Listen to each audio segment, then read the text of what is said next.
নমস্কার বন্ধুরা, আর যে কুকিং চ্যানেলে আপনাদের সবাইকে স্বাগত। আজকে নিয়ে হাজির হয়ে গেলাম অমৃত স্বাদের গাজরের পায়েস রেসিপি নিয়ে। তো চলুন শুরু করা যাক। এখানে 4টে গাজর খোসা ছাড়িয়ে আমি কেটে নিয়েছি, খুব ভালো করে ধুয়ে নিয়েছি, আর একটা ছোট গ্রেটার নিয়েছি।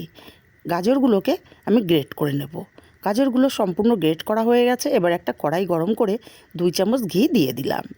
ঘিটাকে কড়ার গায়ে ভালো করে ছড়িয়ে দেব। তারপর এই ঘিয়ের মধ্যে দিয়ে দেব বেশ কিছুটা কাজু বাদাম। কাজু বাদামগুলোকে দিয়ে নাড়াচাড়া করে আমি একটু ব্রাউন কালার করে ভেজে নিয়েছি। তারপর এখানে দিয়ে দেব কিছুটা কিশমিশ। কিশমিশগুলোকে দিয়েও একটু ভাজা ভাজা করে নিয়েছি। এখন কাজু আর কিশমিশগুলো ঘি থেকে উঠিয়ে নেব। কাজু কিশমিশগুলো উঠিয়ে নিয়ে এই ঘিয়ের ওপরেই গ্রেট করা গাজরগুলোকে দিয়ে দিলাম। আর গাজরগুলোকে দিয়ে অনবরত নাড়াচাড়া করে মিনিট 5 টাইম নিয়ে গাজরগুলোকে ভেজে নেব। এতে করে পায়েসের টেস্টটা দ্বিগুণ বেড়ে যাবে। গাজরের এক্সট্রা জলটা শুকিয়ে গেছে আর গাজরটা একদম ঝরঝরে হয়ে গেছে। এই পর্যায়ে আমি দিয়ে দেব চিনি। মিষ্টিটা যে যার স্বাদ অনুযায়ী দেবেন। চিনিটা এই পর্যায়ে দিলে গাজরের কালারটা খুব সুন্দর আসবে। নাড়াচাড়া করতে করতে চিনিটা সম্পূর্ণ গলে গেছে আর গাজরের কালারটাও চেঞ্জ হয়ে গেছে। এখন এখানে দিয়ে দেব আগে থেকে ফুটিয়ে ঘন করে রাখা 1 লিটার দুধ। দুধটা আমি সহ এখানে দিয়ে দিলাম। ভালো করে নাড়াচাড়া করে মিশিয়ে দেব। আর চিনিটা গাজরের সাথে নাড়াচাড়া করে নিলে গাজরগুলো দুধে ফোটালেও গলে যাবে না। খুব ভালো করে মিশিয়ে দিয়ে এখানে 2টো থেতো করা এলাচ দিয়ে দিলাম, আর সামান্য একটু লবণ দিয়ে দিলাম। যে কোনো মিষ্টি জাতীয় জিনিসে একটু লবণ দিলে টেস্টটা ব্যালেন্স হয়। নাড়াচাড়া করে মিশিয়ে দিয়ে ফুটতে দেব।